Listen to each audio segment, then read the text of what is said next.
ഈ കലോത്സവത്തിന്റെ മുദ്രാവാക്യം ഉത്തരവാദ കലോത്സവമായിരുന്നു. ഉത്തരവാദ കലോത്സവം എന്നത് ചൂരലെടുത്ത് കുട്ടികളെ പഠിപ്പിക്കാനുള്ള ഒരു മുദ്രാവാക്യം മാത്രമല്ല, സംഘാടകർ മുതൽ കാണികൾ വരെ ഒരു കലോത്സവത്തിൽ എല്ലാവരും ഏറ്റെടുക്കേണ്ട ഒരു ജീവിത വ്രതമാണെന്ന് 5 ദിവസം നീണ്ടുനിന്ന ഈ കലോത്സവം നമ്മളെ പഠിപ്പിച്ചു എന്നുള്ളതാണ് ഏറ്റവും പ്രധാനപ്പെട്ട കാര്യം. ഈ കലോത്സവത്തിന്റെ വിജയത്തിന്റെ പിന്നിൽ എല്ലാവരും ഉണ്ടായിരുന്നു. 19 കമ്മിറ്റികൾ, 19 സംഘടനകൾ, ചെറുതും വലുതുമായ അംഗബലം കൊണ്ട് വേർതിരിവുകളുള്ള സംഘടനകൾ. പക്ഷേ ഒരു മനുഷ്യനെ പോലെ ആ 19 സബ് കമ്മിറ്റികൾ നമ്മുടെ മുഖ്യ കമ്മിറ്റിക്കു കീഴിലണിനിരന്നപ്പോ അത്ഭുതകരമായൊരു ചരിത്രം ഈ കേരളത്തിൽ രചിക്കാൻ നമുക്കായി എന്നുള്ളതും അഭിമാനകരമായ വസ്തുതയാണ്. ഇവിടെ ഈ നാട്ടിൽ ഏറ്റവും താഴെ ശുചീകരണം നടത്തിയ തൊഴിലാളി മുതൽ ഇതിൽ പങ്കെടുത്ത മന്ത്രിമാർ വരെ മുഴുവൻ ആളുകളുടെയും സാന്നിധ്യവും ഇടപെടലും കൊണ്ട് സമ്പന്നമായ ഈ സമ്മേളനത്തിൽ ഈ ചടങ്ങ് ഉദ്ഘാടനം ചെയ്യുന്ന കേരളത്തിന്റെ പ്രതിപക്ഷ നേതാവും ബഹുമാന്യനായ പ്രതിപക്ഷ നേതാവും മറ്റെല്ലാ അംഗങ്ങളും ഈ ചടങ്ങിൽ ഇനി സംസാരിക്കും.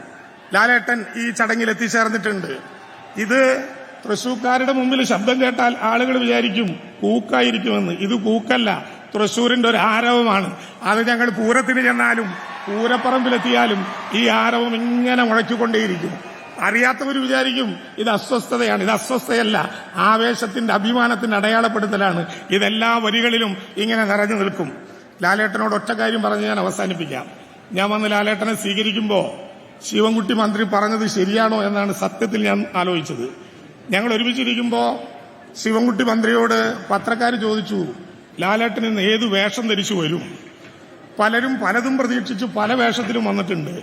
ശിവൻകുട്ടി മന്ത്രി പറഞ്ഞു, അദ്ദേഹം ഏതു വസ്ത്രം ധരിച്ചാലും അത് കൈത്തറിയായിരിക്കും. അക്ഷരാർത്ഥത്തിൽ അത് ശരിയാണ് എന്ന് ഞങ്ങൾക്ക് മനസ്സിലായി.